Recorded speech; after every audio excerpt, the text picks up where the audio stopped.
You mentioned we're both creatives. We're both also highly sensitive people. I myself definitely am. It can be seen as a curse, but you say it's a superpower. Can you go into that a little bit? Yes. So I literally read two books that changed my life. One was Quiet, The Hidden Power of an Introvert in a World That Can't Stop Talking, which I love that subtitle. Right. And then she went on to write Bittersweet, which is another one of my favorites. But that book, and I read it in my 30s, and I was literally crying because I thought I was an alien, right? Like I thought I was this freak that I didn't fit in this world. And there was this secret inside me, right? There's something wrong with me. And then the HSP book by Elaine Aron, which I mentioned in the book, both of these books allowed me to realize, wait a second, this is actually, number one, a normal variant of humanity. I'm not an alien. And then number two, it's actually a superpower. And here's what it is. So bottom line is, a highly sensitive person is one who lights and sounds and noises and conversations and smells and lack of sleep and everything affects us to a greater extent. And so I would walk through the world being like, why am I so sensitive? For example, 8th grade girls' slumber party. Everybody would stay up all night and drink soda and eat junk food. And they'd have a blast. I was falling asleep on the floor, passed out at 10:30. And then they would, make fun of me. And I'd wake up and the next day I'd get sick.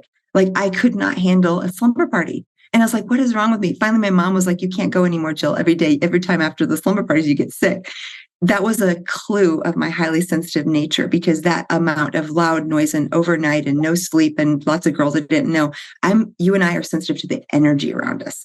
And whether that's the environment in a city where there's lights and noise and sound and smells and pollution, or whether it's the emotions of some human being that's really negative or really pessimistic, we can feel that and it affects us.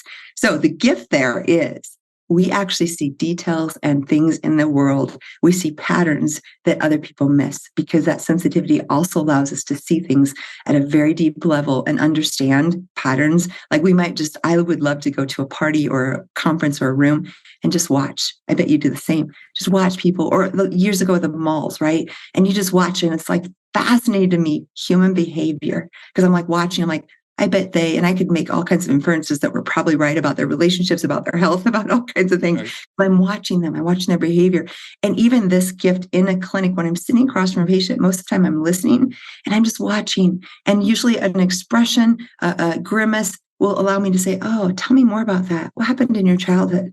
Because I'm watching and seeing things that no one else is seeing. And by watching those little clues and then using my intuition, I can come to conclusions and solve problems that no one before that has been able to.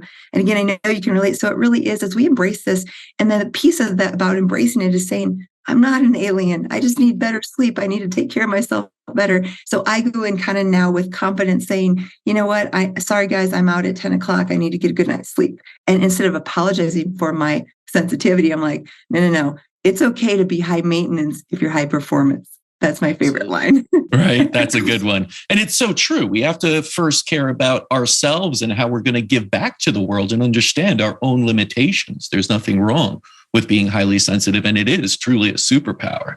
I've definitely witnessed that before. You talk a bit about, eating in general, very clean, organic, non-toxic, non-mold, all these things.